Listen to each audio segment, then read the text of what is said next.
나눌 말씀 이사야서 53장 4절부터 6절까지 말씀입니다.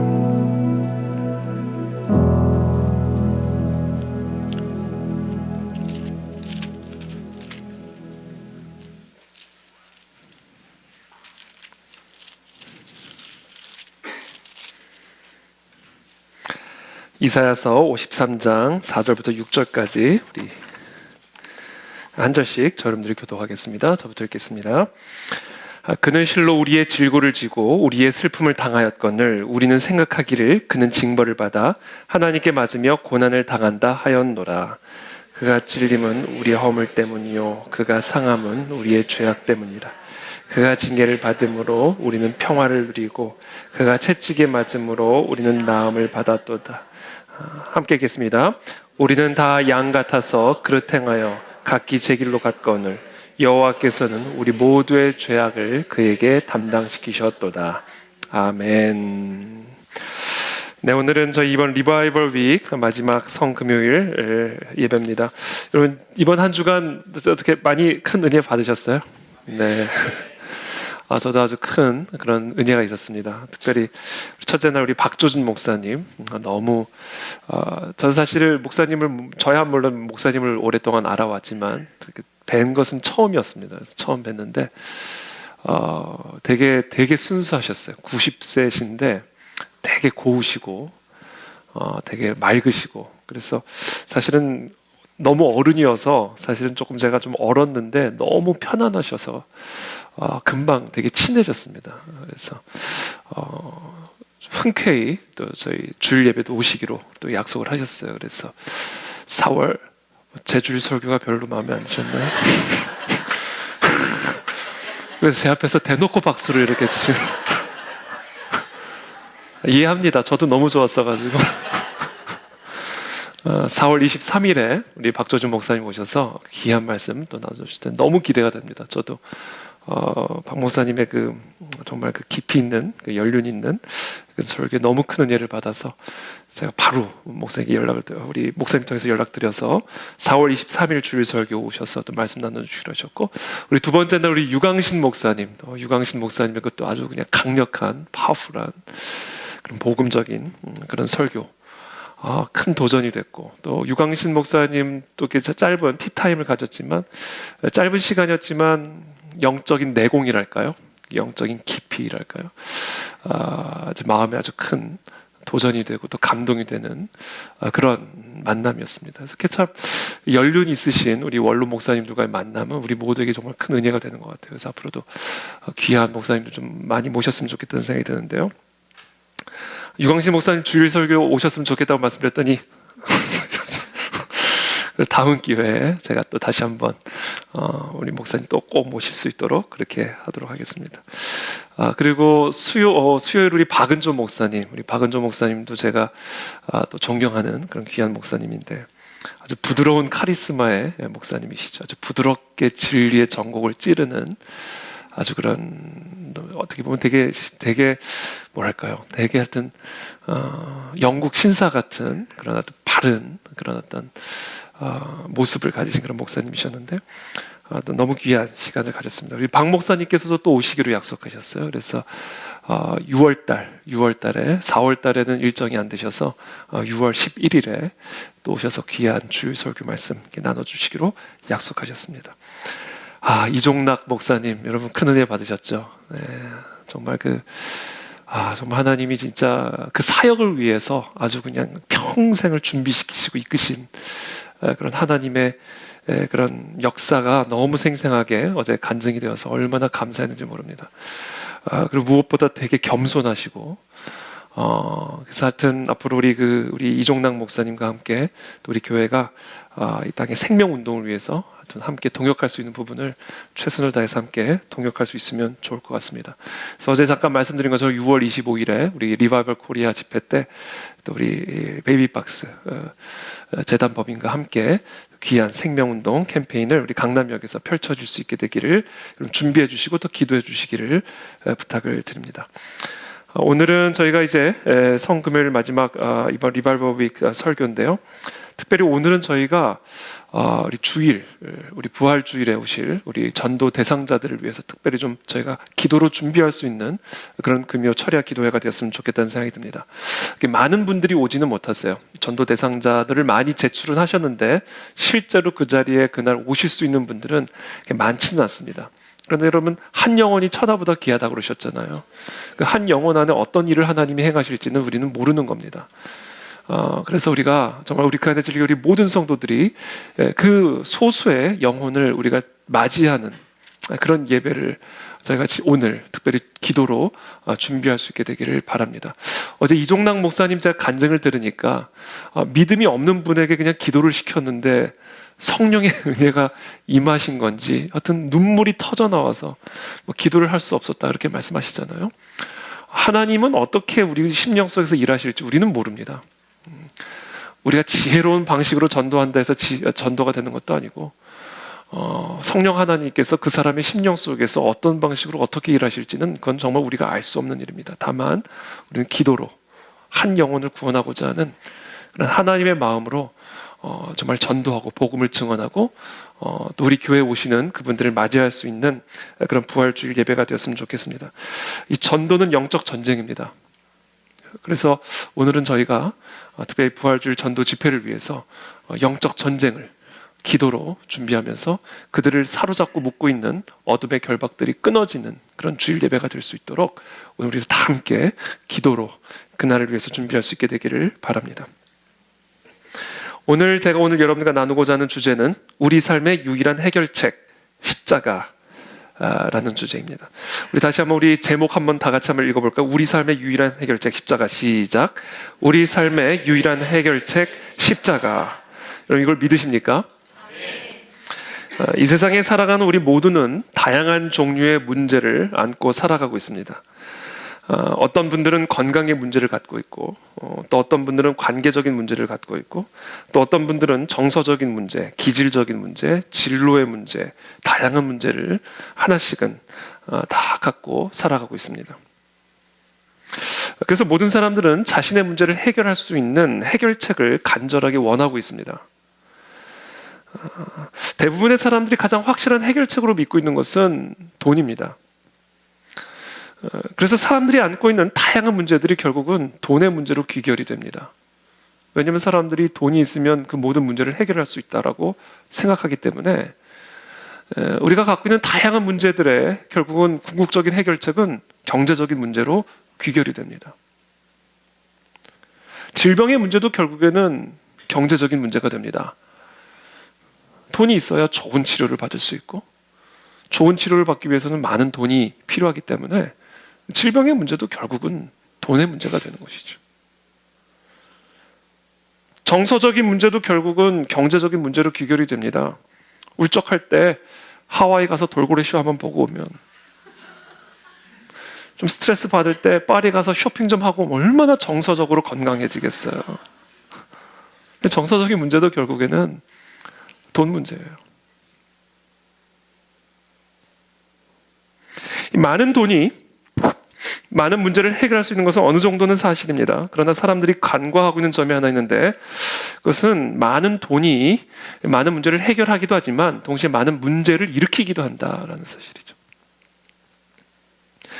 특별히 돈이 만들어내는 문제는 돈으로 해결이 되지 않는 문제입니다. 돈으로 해결될 문제가 돈이 만들어내는 문제를 돈이 해결할 수가 없겠죠.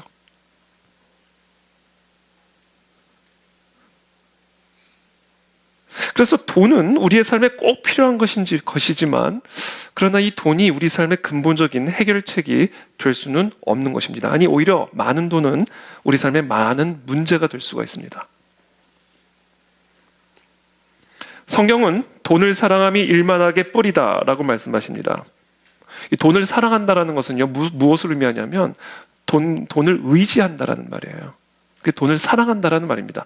성경에서 하나님 외에 그 무언가를 사랑할 때는요, 그것을 의지한다라는 의미예요.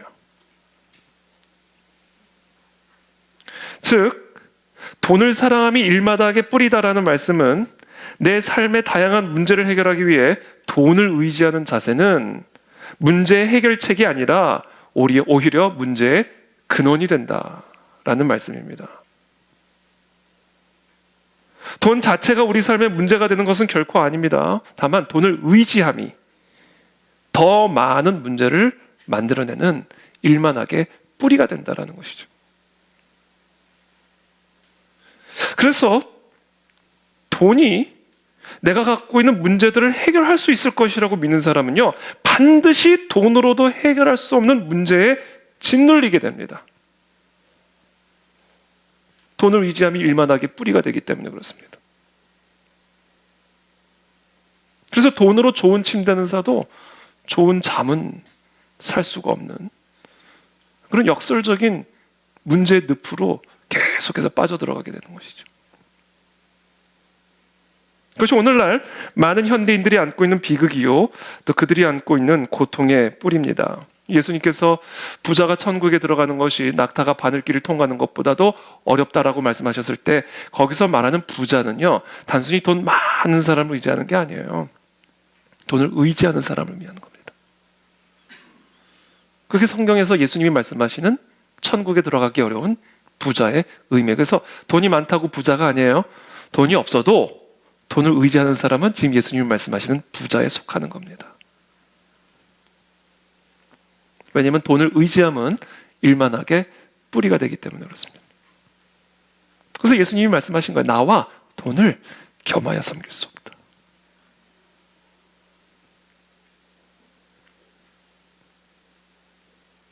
자, 그렇다면 우리의 삶의 문제들을 해결할 수 있는 근본적인 해결책은 무엇인가?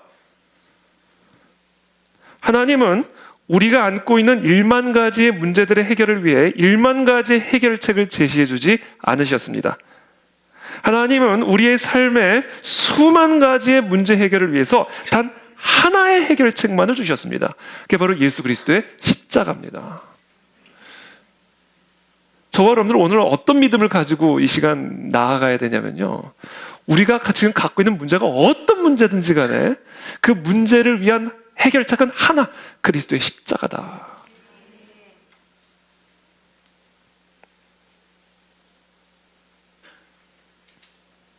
하나님께서 우리에게 수만 가지의 문제를 안고 있는 우리들에게 단 하나의 해결책만을 주신 이유는 단순합니다. 우리가 안고 있는 수만 가지의 문제들은 오직 한 가지의 문제로부터 나왔기 때문이에요. 우리가 안고 있는 수만 가지의 문제는 단 하나의 문제의 근원만을 갖고 있기 때문에 그 문제를 해결할 수 있는, 그 문제의 근원을 해결할 수 있는 단 하나의 해결책만 가지면 수만 가지의 문제는 해결이 되는 것이죠.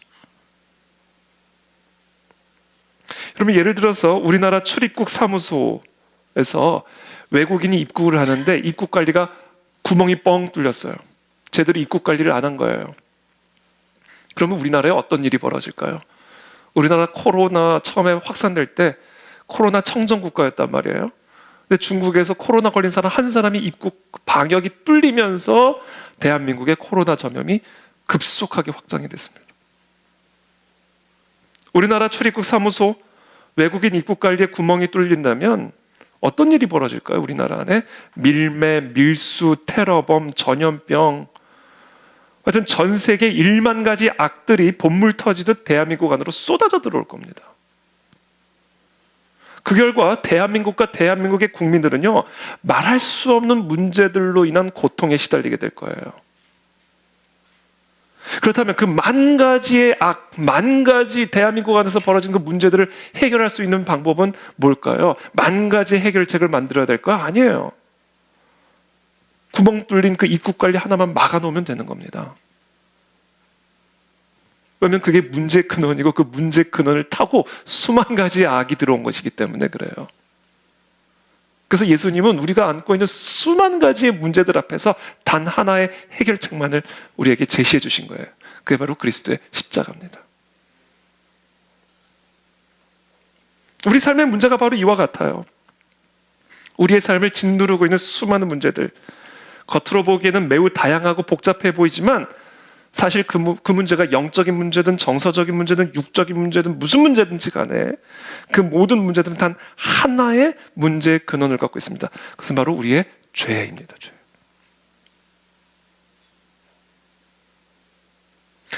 이 진리에 우리의 마음과 생각이 정확하게 뿌리 내리지 않는 한 우리의 삶의 문제는 해결되지 않습니다. 로마서 5장 12절의 말씀입니다.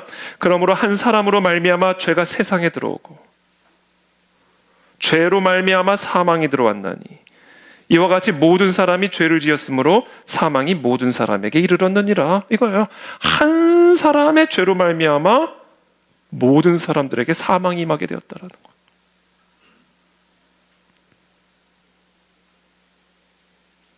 인간의 죄가 인간이 안고 있는 모든 문제와 고통의 근원입니다. 인간의 죄로 말미암아 우리 삶의 대문이 활짝 열리게 되었고 그 대문을 타고 수많은 문제들이 우리 삶 속에 봇물 터지듯 흘러들어오게 된 겁니다. 그러므로 인간이 안고 있는 문제와 고통을 해결하기 위해서 우리 모두에게 필요한 해결책은 오직 하나, 인간의 죄의 문제를 해결하는 겁니다. 우리의 삶 속에 1만 가지의 문제와 고통이 흘러들어오게 하는 이 죄라고 하는 문제를 해결해야 우리의 삶을 짓누르고 있는 모든 1만 가지의 문제들이 해결될 수가 있습니다.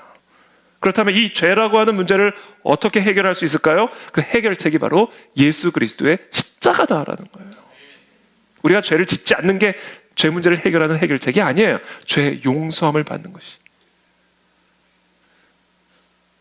우리의 죄의 문제를 해결할 수 있는 단 하나의 해결책입니다. 그 해결책이 바로 예수 그리스도의 십자가다. 예수 그리스도께서 십자가에 못 박히시기 약 700년 전에 하나님께서 선지자 이사야의 입술을 통하여 예수님의 십자가 사건을 예언하시면서 그 십자가를 통하여 하나님이 성취하고자 하시는 목적을 다음과 같이 예언해 주셨습니다. 이사야서 53장 6절의 말씀입니다. 함께 읽겠습니다. 시작. 우리는 다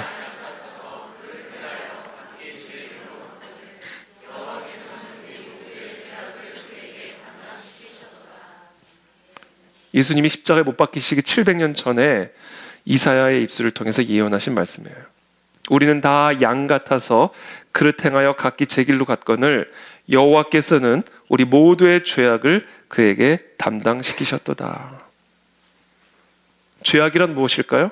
우리가 다 양 같아서 그릇 행하여 각기 제 길로 간 것, 이게 죄입니다. 이게 모든 문제의 근원입니다. 그리고 이 죄악이 이 세상의 모든 수만 가지 문제의 우주적인 근원이죠. 자, 여기서 말씀하시는 죄악, 이사야서 53장 6절에서 말씀하시는, 우리 추가 본문 다시 한번 보여주세요. 우리 본문, 우리 모두의 죄악을 그에게 담당시키셨도다. 저기서 말하는 죄악, 이 죄악은요 히브리 말로 아본이라는 뜻입니다. 아본이라는 말은 이제 괜찮습니다. 아본이라는 말은 사실은 죄악이 정확한 번역이 아니에요. 죄악을 의미할 뿐만 아니라 그 죄악으로 인한 징벌까지도 포괄하는 의미가 아본입니다. 창세기 4장 13절에 보면 가인이 하나님 앞에 죄를 짓고 나서 하나님의 저주를 받죠. 벌을 받죠. 그때 가인이 여호와께 아뢰되 내 죄벌이 지기가 너무 무거우니이다. 여기서 말하는 죄벌, 이게 아본이에요. 그러니까 죄악은 정확한 번역이 아니에요. 죄벌이 정확한 번역입니다. 아본은 내가 저지른 범한 죄, 즉 내가 다 양 같아서 각기 제 갈 길로 간, 하나님을 거역한 그 죄를 의미할 뿐만 아니라 그 죄로 인한 저주와 그 죄로 인한 벌까지 포괄하는 의미가 아본이에요. 예레미야 애가 4장에서도 아본이 나옵니다. 애가서 4장 22절 말씀 다 함께 읽겠습니다. 시작.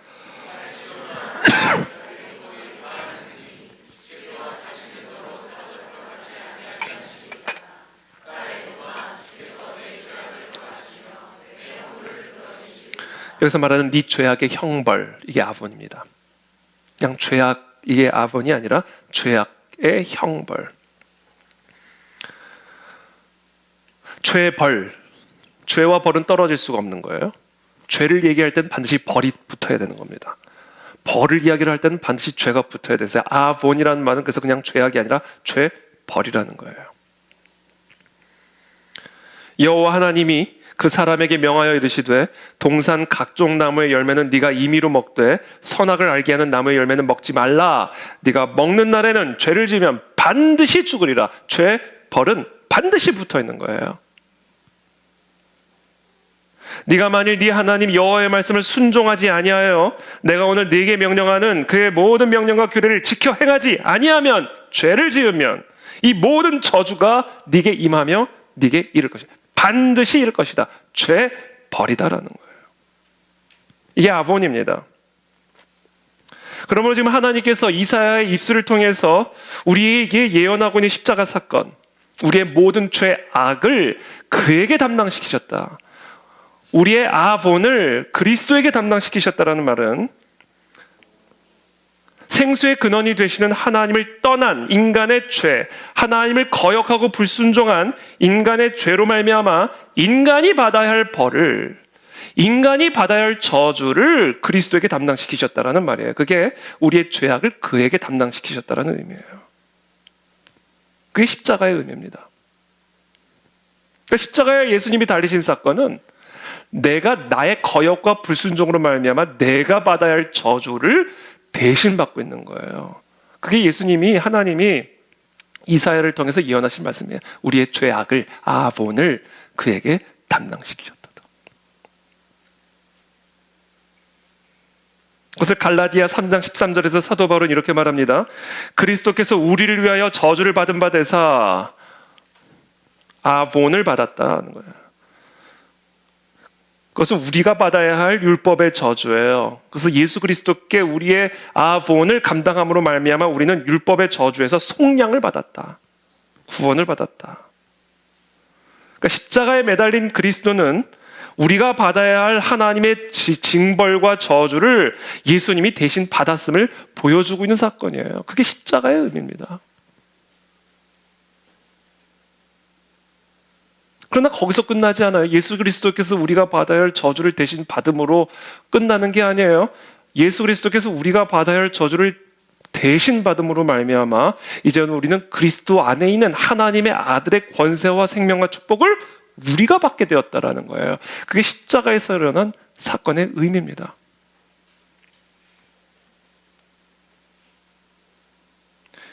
히브리서 10장 14절의 말씀이죠. 그가 거룩하게 된 자들을 한 번의 제사로 영원히 온전하게 하셨느니라.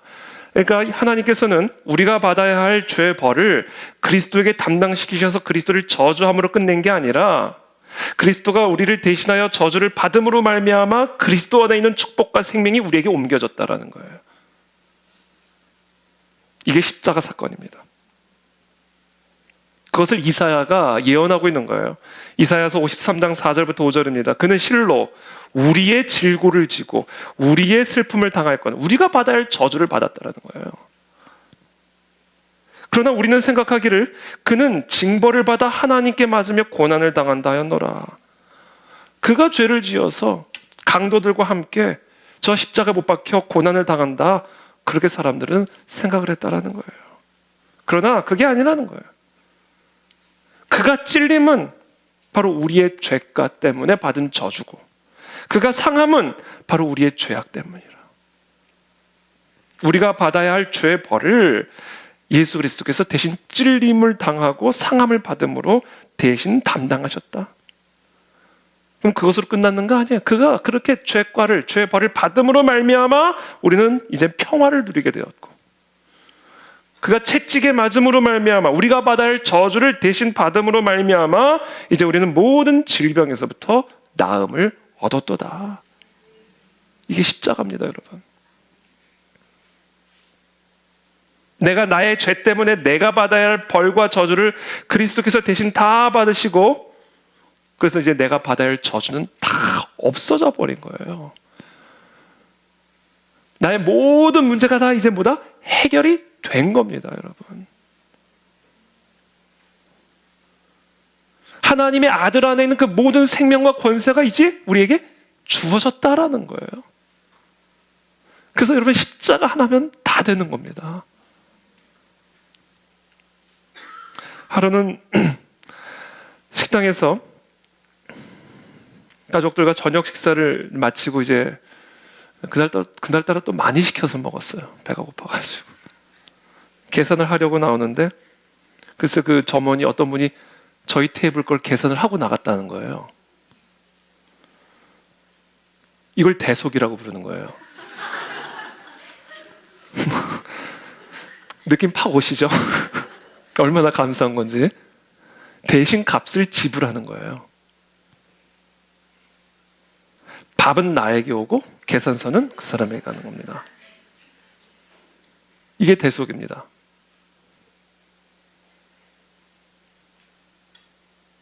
내가 받아야 할 저주는 그분에게로 가고 그분 안에 있는 축복은 나에게 오는 거예요. 내가 지불해야 할 나의 죄값을 그리스도께서 대신 지불하시고 그리스도 안에 있는 생명과 축복은 나에게 제공이 되는 겁니다. 이 대속의 역사가 대신 값을 지불하여 저주는 그분이 받고 축복은 내가 받게 되는 이 대속의 역사가 십자가에서 이루어진 일이라는 말이에요.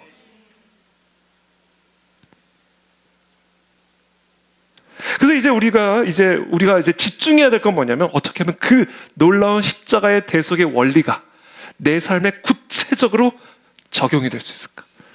어떻게 그 십자가 대속의 원리가 내 삶의 구석구석에 흘러들어와 나를 묶고 있고 나를 고통스럽게 만드는 수만 가지의 문제들을 해결받을 수 있을까? 어떻게 하면 그 십자가에서부터 흘러나오는 그 축복이 내 삶 구석구석 흘러 들어오게 할 수 있을까? 그래서 어떻게 내가 머리로 교리로 알고 있는 그 십자가의 은혜가 경험적으로 체험적으로 내가 누리는 십자가의 능력이 될 수 있을까? 이제 여기에 우리가 집중을 해야 되는 겁니다, 여러분.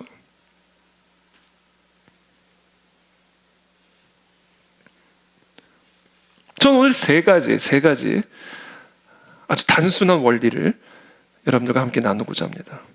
첫 번째, 오직 믿음이에요. 여러분, 믿음이란 무엇이냐면 받아 먹는 겁니다. 눈앞에 펼쳐진 지수성찬을 펼쳐놓는 건 은혜예요. 나랑 아무런 상관없이 나의 어떤 공로도 없이 하나님께서 우리를 위해서 예수 그리스도를 십자가 못 박아 죽게 하심으로 말미암아 은혜의 만찬을 우리 앞에 펼쳐 주신 거예요. 그래서 모든 저주는 그리스도에게 가고 모든 축복은 우리에게 온 겁니다. 모든 질병은 그리스도에게 가고 모든 치유는 우리에게 온 거고 모든 가난은 그리스도에게 가고 모든 부요는 우리에게 오게 됐어요. 그 진수성찬이 우리 앞에 펼쳐졌습니다. 아무리 진수성찬이 펼쳐져 있어도 그것을 내가 받아 먹지 않으면 그 진수성찬의 그 영양분은 내 안에 조금도 흘러들어올 수가 없습니다. 아무리 진수성찬에서 십자가에서 우리의 모든 문제들을 해결하는 하나님의 아들의 권능이 흘러나와도 그 권능의 생명수를 내가 받아 마시지를 않으면 그 권능의 생명수는 한 방울도 내 삶에 흘러들어올 수가 없더라는 거예요. 어떻게 하면 그게 흘러들어올 수 있는가? 믿음으로 흘러들어올 수 있다는 거예요.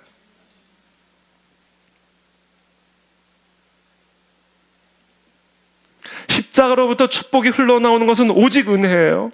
그건 우리의 어떤 공로도 상관이 없이 그냥 하나님의 일방적인 선택으로 십자가로부터 은혜가 흘러나왔어요. 그러나 그 흘러나오는 은혜를 내 삶에 흘러들어오게 하는 것은 오직 믿음입니다. 그래서 우리는 오직 은혜로만 구원받지 않아요. 오직 은혜와 더불어 그 은혜를 믿음으로 구원을 받는 거예요.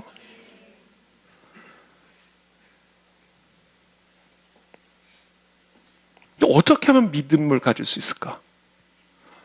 어떻게 하면 내가 믿음을 가져서 그 축복이 내 안에 흘러들어올 수가 있을까?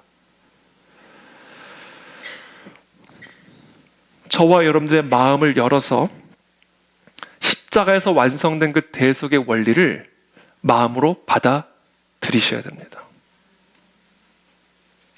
거기서 믿음이 나오기 시작해요. 다시 한번 말씀드립니다. 십자가, 제가 좀 전에 설명드린 그 십자가의 대속의 원리를 내 마음 중심으로, 머리가 아니에요. 마음으로 해요, 마음으로. 마음으로 그 원리를 받아들이는 거예요. 거기서부터 믿음이 나옵니다.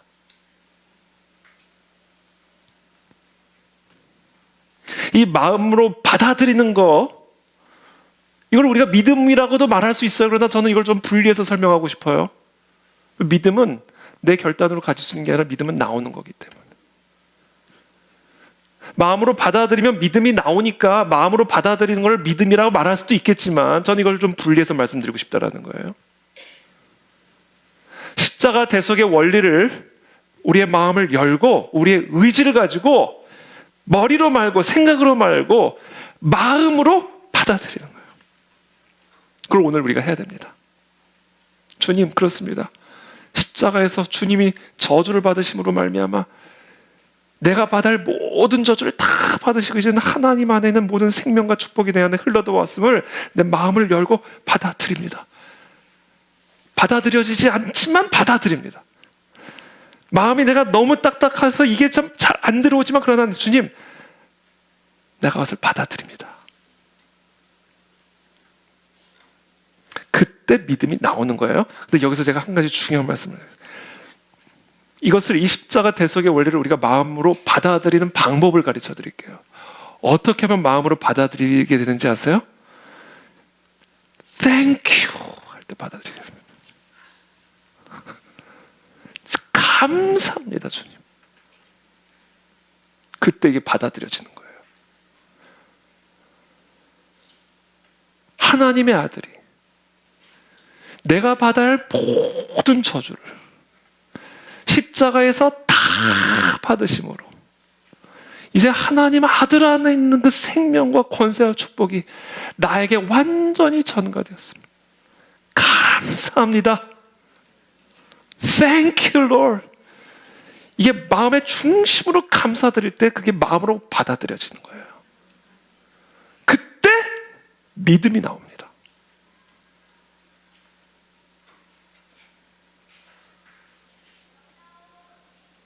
제가 지난주에 말씀드렸죠. 로마서 10장 17절.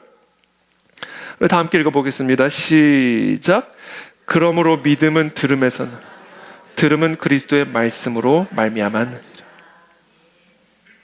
믿음은 나오는 거라고 말씀드렸어요. 믿음은 내가 갖는 게 아니야, 내가 하는 게 아니야. 믿음은 나오는 거예요. 근데 믿음은 어떻게 나온다고요? 그리스도의 말씀을 들음으로 나온다. 여기서 말하는 들음이라는 게 뭐냐면 마음으로 받아들이는 거예요. 그게 들음의 의미예요. 그리스도의 말씀을, 성경에 기록된 하나님의 말씀을, 활달체를, 십자가에 대한 이사야의 예언을 마음으로 받아들이는 게 들음이에요. 근데 그것을 어떻게 받아들인다고요? 감사로 받아들여요. 그때 활자체가 활력체가 돼서 그리스도의 음성으로 들려집니다. 여러분, 성경에 기록된 이 활자체가 살아있는 레마, 여기에 기록된 그리스도의 말씀이, 선지자 이사야에 기록된 말씀이 성령의 음성으로 지금 내 상황, 나에게 정확하게 들어맞는 그리스도의 음성으로 변환되어지게 만드는 방식이 뭐냐면 감사로 받아들이는 거예요. 감사합니다, 주님. 나를 위해서 십자가에서 내가 받을 모든 저주를 받으셨군요. 감사합니다 할 때 그게 받아들여지는 거예요. 그리고 그때 믿음이 나오기 시작하는 겁니다. 그때 그리스도의 말씀이 그리스도의 음성을 들리기 시작하는 거예요. 나았구나. 회복됐구나. 이제 내 저주는 끊어졌구나. 활자체로 기록된 이사야서의 말씀이 지금 2023년 오늘 이 시간 나에게 말씀하시는 그리스도의 음성으로 들어온다니까. 언제요? 그리스도의 말씀을 감사함으로 받아들여요. Thank you, thank you, thank you. 오늘 다들 감사와 관련된 찬양은 좀 다 뽑아주세요. 오늘은 무조건 감사, 무조건 감사.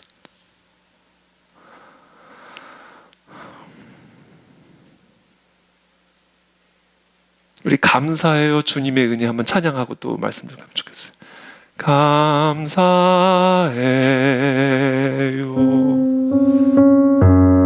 주님의 은혜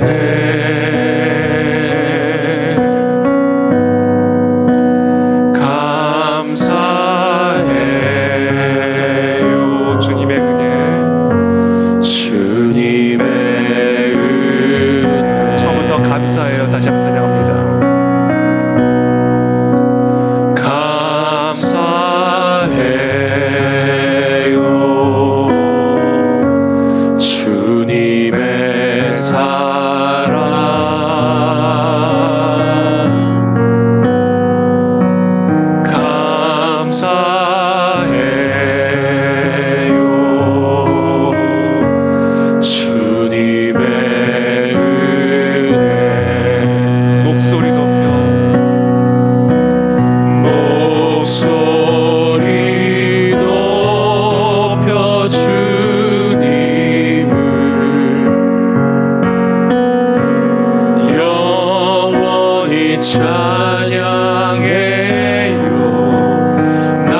오직 믿음은 그래서 오직 감사합니다, 여러분. 그래서 범사에 감사하라.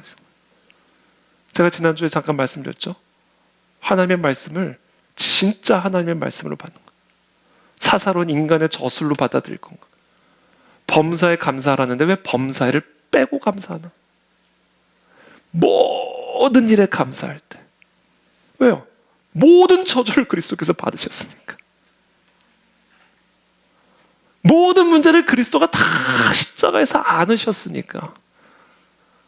그리고 이제 모든 축복과 생명을 우리에게 다 부어주셨으니까 모든 일에 감사해야 된다는 거예요. 그러니까 하나님의 약속의 말씀, 오늘 우리가 함께 읽은 이사야서 53장의 말씀을 감사함으로 받아들일 때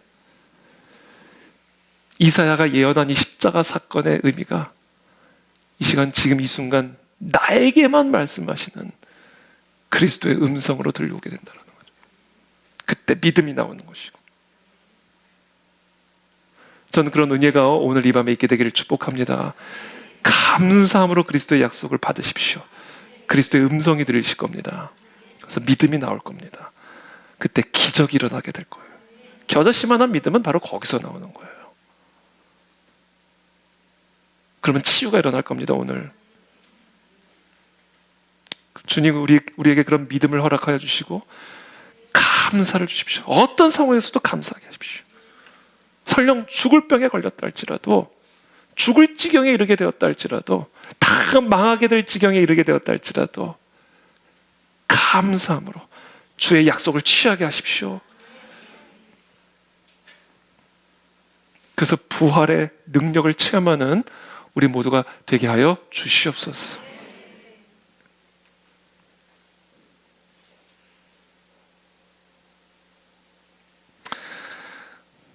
첫 번째는 오직 믿음, 두 번째 오직 감사예요. 그래서 예수님께서 예루살렘으로 가실 때 어떤 마을에 들어가셨습니다. 나병 환자 10명이 예수님을 보고는 멀리 서서 소리를 높여 외쳐, 선생님 우리를 불쌍히 여겨주십시오. 나병 환자, 문둥병 환자죠. 10명이 예수님을 보고는 멀리 서서 높여 외친 거예요. 우리 좀 살려주십시오. 우리를 고쳐주십시오. 그러고는 만나지도 않은 것 같아요. 성경의 기록을 보면 만나지도 않은 거예요. 그냥 멀리 서서 외쳤고 멀리서 예수님이 그냥 말씀하신 거예요. 그리고 그냥 갔어 그들은. 근데 가다가 치유를 받았어요. 다 섭리가 있는 겁니다. 뭔가를 확인하고자 하셨던 거예요.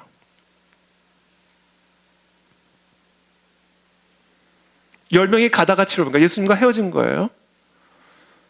10명이 쭉 가다가 치유를 받는 걸 경험한 거예요.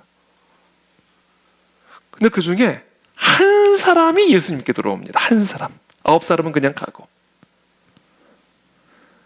그 한 사람이 자기가 나온 것을 보고는요, 예수님에게 달려 돌아와가지고 무릎을 꿇고 엎드리면서 감사를 드리는 거예요. 그때 예수님이 이렇게 말씀하세요.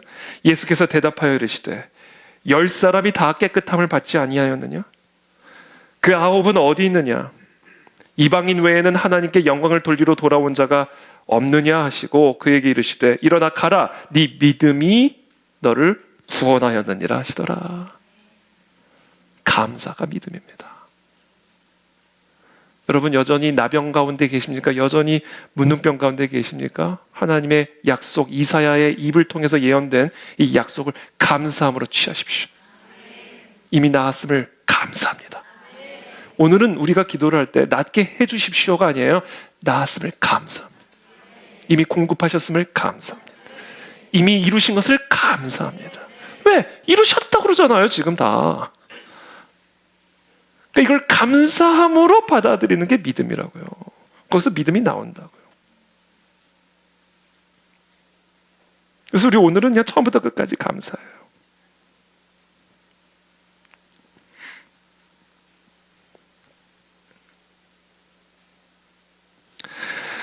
특별히 히브리서 10장에 보면 히브리서 기자가 다음과 같이 우리를 또 강력하게 권면합니다. 히브리서 10장 21절부터 23절까지 우리 한 목소리로 함께 읽겠습니다. 시작.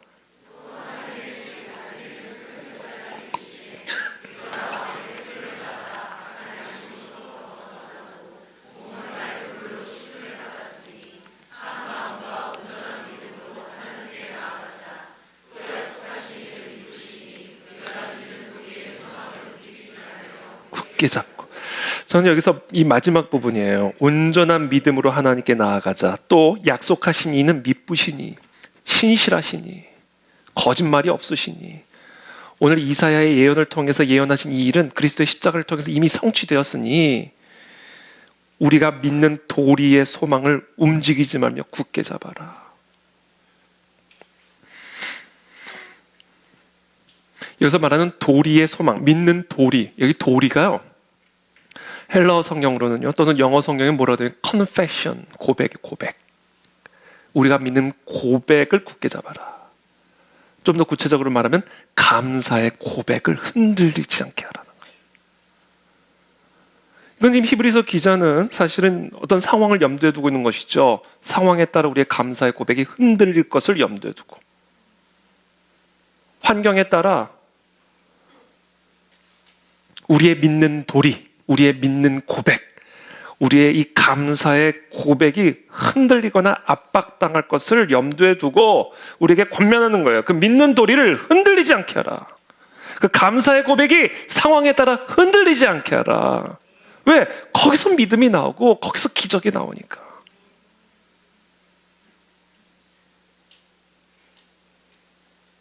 그게 계속해서 데살로니가에서 말씀하는 범사에 감사라는 거예요. 그게 우리가 믿는 이 도리의 소망을 절대로 상황이 흔들지 못하게 해라. 우리의 감정이 흔들리지 않게, 우리의 두 눈에 보이는 환경이 흔들지 못하게 하라는 거예요. 왜? 이사야의 예언. 이게 십자가에서 이미 성취됐기 때문에, 이미 다 지불하셨기 때문에.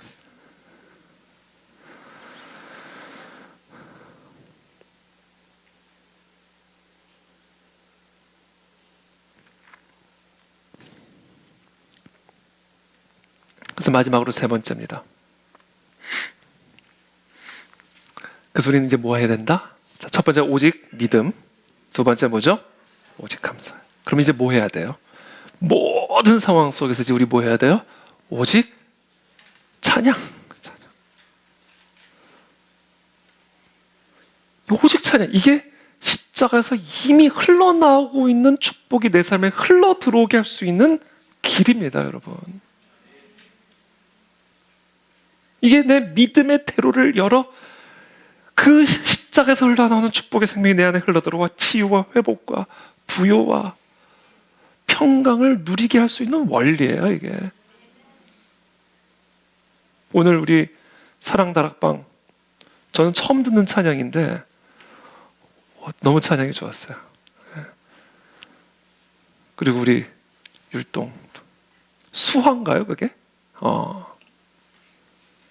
아주 마음에 이렇게 감동이 왔습니다.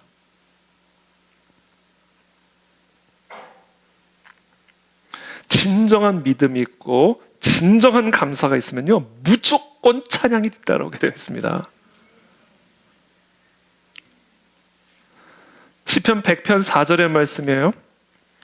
감사함으로 그의 문에 들어가며 찬송함으로 그의 궁정에 들어가서 그에게 감사하며 그의 이름을 송축할지어다. 감사와 찬양은 하나예요. 지금 시편 기자는 우리가 하나님의 임재 안으로 흘러들어가는, 그 십자가의 축복 안으로 흘러들어가는, 걸어 들어갈 수 있는 단계를 설명합니다. 첫 번째, 감사와 함께 그의 문으로 들어가요. 축복의 문으로. 그런 다음에 우리의 찬양과 함께 그의 궁전으로 들어가는 겁니다. 감사는 문을 열어주는 거예요. 믿음이니까. 근데 그 순간 우리가 찬양함으로 그 찬양이 우리를 이제 하나님의 그 축복의 임재 가운데로 쫙 인도한다라는 거예요.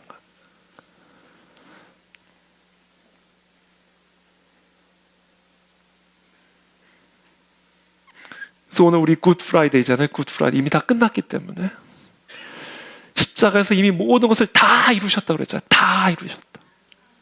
다 끝났다는 거예요. 다 끝난 게 이제 우리의 삶에 흘러 들어와야 된단 말이에요. 그걸 흘러 들어오게 하는 방법이 감사와 찬양이다라는 거예요. 이미 다 끝났으니까. 다 끝난 게 내 안에 흘러 들어오게 할 수 있는 문이 감사요. 우리를 그 하나님의 축복의 임재 가운데로 끌어들이는 게 찬양이라는 거예요.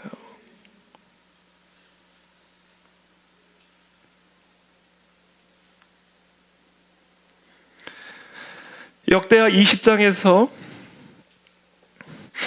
지금 말씀드린 이 원리, 감사와 찬양의 이 원리가 아주 선명하게 나타나는 그런 사건이 기록이 되어 있습니다. 유다 왕 여호사밧의 통치 때 일어난 사건입니다.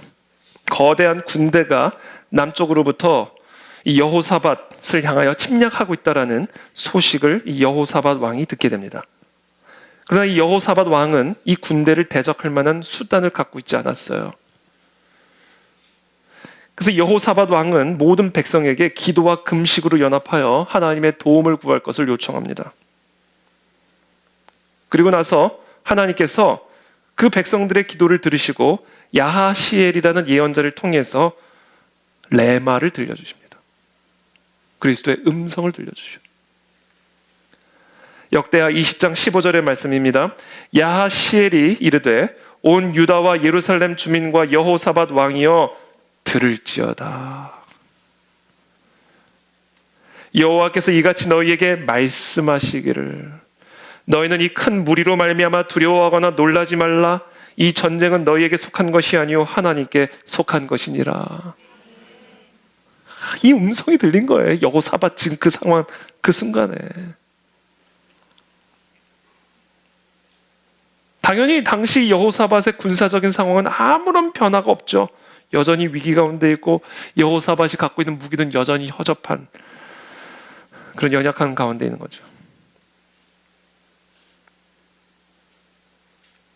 그리고는 여호사밧이 어떻게 하는지 아세요? 18절의 말씀입니다. 여호사밧이 몸을 굽혀 얼굴을 땅에 대니 온 유다와 예루살렘 주민들도 여호와 앞에 엎드려 여호와께 경배하고 그핫 자손과 고라 자손에게 속한 레위 사람들은 서서 심히 큰 소리로 이스라엘 하나님 여호와를 찬송하니라. 그 노래와 찬송이 시작될 때에 여호와께서 복병을 두어 유다를 치러 온 암몬 자손과 모압과 세일산 주민들을 치게 하심으로 그들이 패하였으니 곧 암몬과 모압 자손이 일어나 세일산 주민들을 쳐서 진멸하고 세일 주민들을 멸한 후에는 그들이 서로 쳐 죽였더라. 유다 사람들이 들망대에 이르러 그 무리를 본즉 땅에 엎드러진 시체들 뿐이요 한 사람도 피한 자가 없느니라. 여러분 지금 암몬과 모압 자손과 세일산 주민이 여호사밧을 치러 왔다고요. 여호사밧은 한 게 하나도 없어요. 뭐예요? 경배했어요. 하나님의 약속을 감사함으로 받아들이고 여호와를 찬양하기 시작했다고요.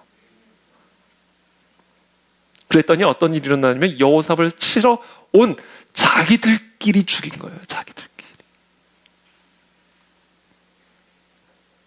암몬과 모압 자손이 힘을 합쳐 세일산 주민을 죽인 다음에는 이제는 암몬과 모압 자손끼리 죽인 거예요. 그 이스라엘 백성들이 나가서 보니까 자기들이 서로 다 죽여서 이미 전쟁 끝나버린 겁니다.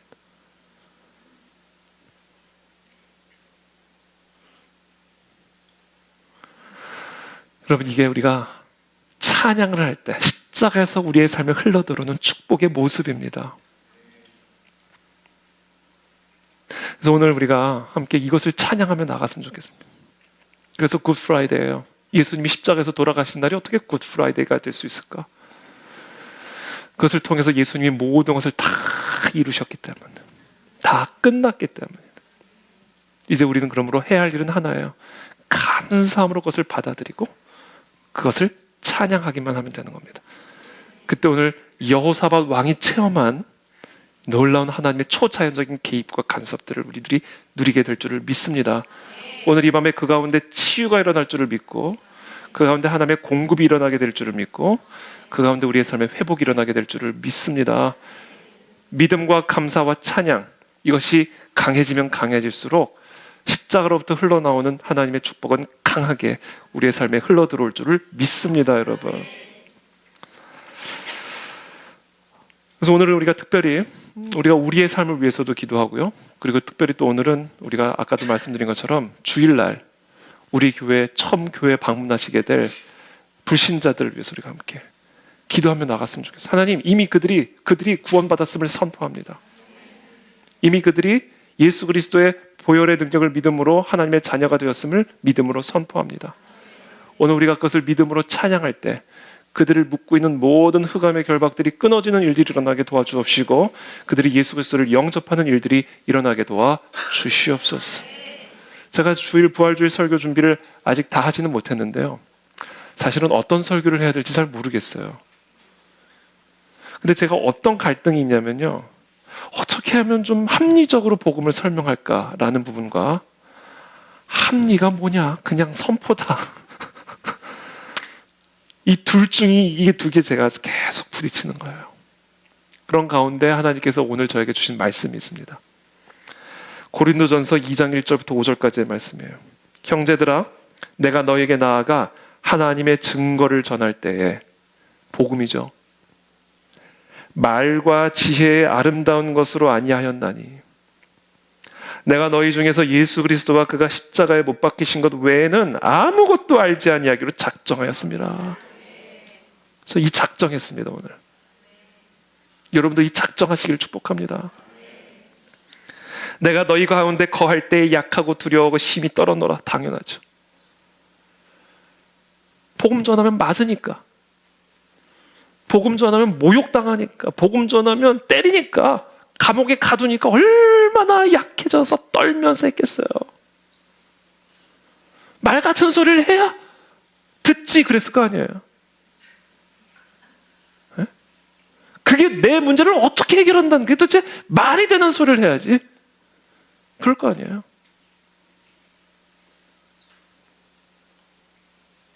그래서 사도 바울도 얘기하는 거예요. 내가 너희 가운데 거할 때 약하고 두려워하고 힘이 떨어노라. 내 말과 내 전도함이 설득력 있는 지혜의 말로 하지 아니하고 다만 성령의 나타나심과 능력으로 하여 너희 믿음이 사람의 지혜에 있지 아니하고 다만 하나님의 능력에 있게 하려 하였노라. 여러분, 십자가의 능력은요, 우리를 구원하는 능력일 뿐만 아니라요, 십자가의 능력을 스스로 드러냄으로써 십자가를 부인하는 사람을 십자가 앞에 무릎 꿇게 만드는 능력을 갖고 있습니다. 여러분, 우리가 십자가의 능력을 전하기만 하면 그 능력은 스스로 그 능력을 드러내실 거예요. 그건 하나님의 몫입니다. 그래서 여러분, 우리 앞으로 이번 특별히 부활주의를 위해서 우리가 기도하고 소수의 전도 대상자들이 오지만 그분들이 꼭 우리 교회에 정착하지 않더라도 이번 주일 예배가 계기가 돼서 우리 이종락 목사님처럼 그들의 삶에 앞으로 어떤 일이 펼쳐지는 우리는 알 수가 없는 거예요. 하나님의 주권에 속한 문제예요. 그러니까 중요한 것은 이번 부활주일에 하나님의 생명의 복음이 어떤 식으로든 그들의 귓가에 심령에 스쳐라도 지나갈 수 있도록 하나님의 능력을 드러내 주시옵소서. 지혜의 말로 하지 않겠습니다. 설득력 있는 말로 하지 않겠습니다. 십자가 외에는 내가 아무것도 말하지 않겠습니다. 그것을 위해 여러분들이 기도해 주시고 앞으로 우리가 매달 한 번씩은 그렇게 우리가 불신자들을 어떤 식으로든 초대를 해서 십자가의 복음의 능력을 들을 수 있도록 우리 앞으로 최선을 다해서 복음 전도에 힘을 쓰는 우리 교회가 되었으면 좋겠습니다. 왜냐하면 그게 모든 만 가지의 단 하나의 해결책이기 때문에 다른 거 우리가 전할 필요도 없고 어떻게 해서든지 그 십자가의 해결책가 나올 수 있도록 최선을 다하기를 우리가 기도하고 또 축복합니다. 그래서 이제 영상 하나를 우리 준비를 했습니다. 우리 영상 하나 보고 우리 함께 기도하며 나가도록 하겠습니다.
25 years ago, in a Baptist church in Crystal Palace in southern London, the Sunday morning service was closing, and a stranger stood up at the back, raised his hand, he said, "Excuse me, Pastor, can I share a little testimony?" The pastor looked at his watch, he said, "You've got 3 minutes."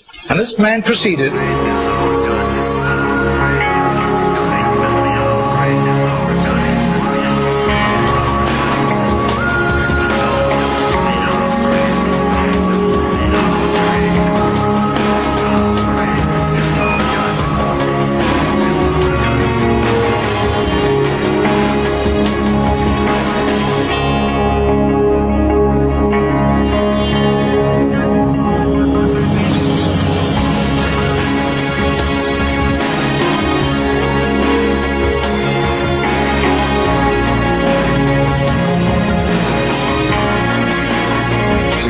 Now this London preacher flew back to the UK and was speaking at the Keswick Convention in the Lake District. And he threw in these 3 testimonies. At the close of his teaching session, 4 elderly pastors came up and said, "We got saved between 25 and 35 years ago, respectively, through that little man on George Street giving us a tract and asking us that question." He then flew the following week to a similar Keswick Convention in the Caribbean, to missionaries. And he shared the testimonies. At the close of his teaching session, 3 missionaries came up and said, "We got saved between 15 and 25 years ago, respectively, through that little man's testimony," and asking us that same question on George Street in Sydney. Coming back to London, he stopped outside Atlanta, Georgia, to speak at a naval chaplains convention.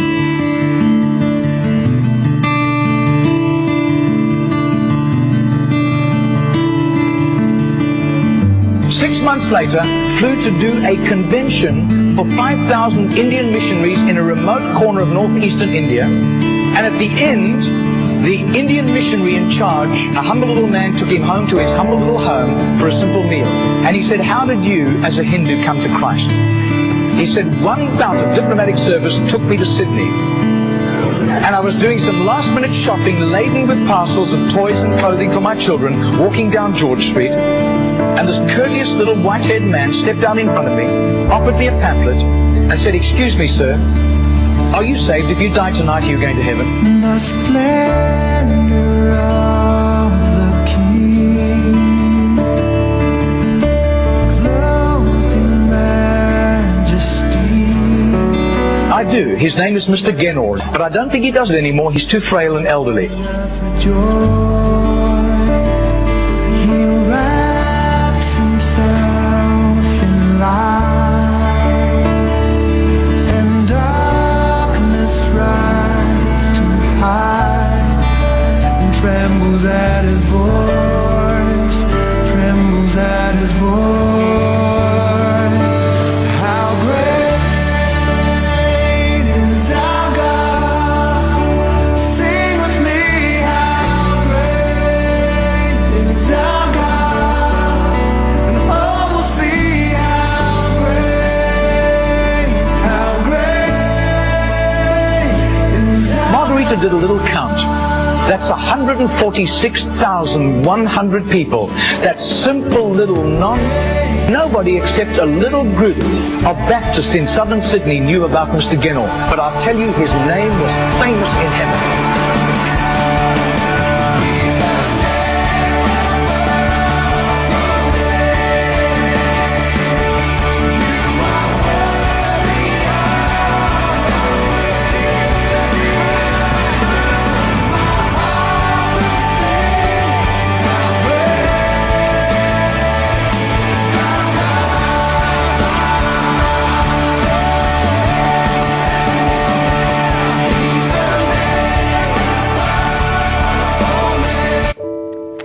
아멘. 우리 하나님께 감사와 영광의 박수를 드리겠습니다. 지금 현재 우리 교회 밀레도 전도팀이 매주 이제 토요일마다 지금 강남역 11번 출구에 나가서 지금 지금 이 나오는 이 할아버지와 같이 우리 지금 밀레도 전도팀이 지금 전도를 하고 있습니다. 매주 토요일 같은 시간에, 또 주일도 마찬가지고요. 그런데 이제 신천지들이 그 시간에 또 나온다고, 신천지들이. 그래가지고 이제 섞여가지고 지금 우리의 복음 전도를 어쩔 수 없어요. 이거 밀과 가라지는 같이 가는 겁니다. 그래서 우리는 그냥 하는 거죠. 십자가의 복음을. 그래서 더 많은 분들이 나가야 될 것 같아요. 저도 사실은 토요일은 제가 사실은 설교 준비 때문에 사실은 외부 일정을 전혀 하지 못했는데, 이번 제가 안식월을 맞아서 이제 저도 이제 토요일마다 우리 밀레도 팀과 그 시간에 같이 나가서 강남역 11번에서 전도하려고 합니다. 여러분, 우리 성도님들 이번 4월 한 달은 좀 딱 나가면 어떨까 모르겠어요. 밀레도 전도팀 한번 우리가 힘을 확 한번 좀 실어줬으면 좋겠어요. 그래서 이번 주 우리 4월 이번 다음 주 토요일부터 저는 하여튼 밀레도 전도팀 같이 이제 나가서 신천지가 거기를 점령하도록 내버려둘 수는 없잖아요. 그래서 우리 복음을 계속 신천지가 나오나요, 집사님? 계속 나오고 있어요.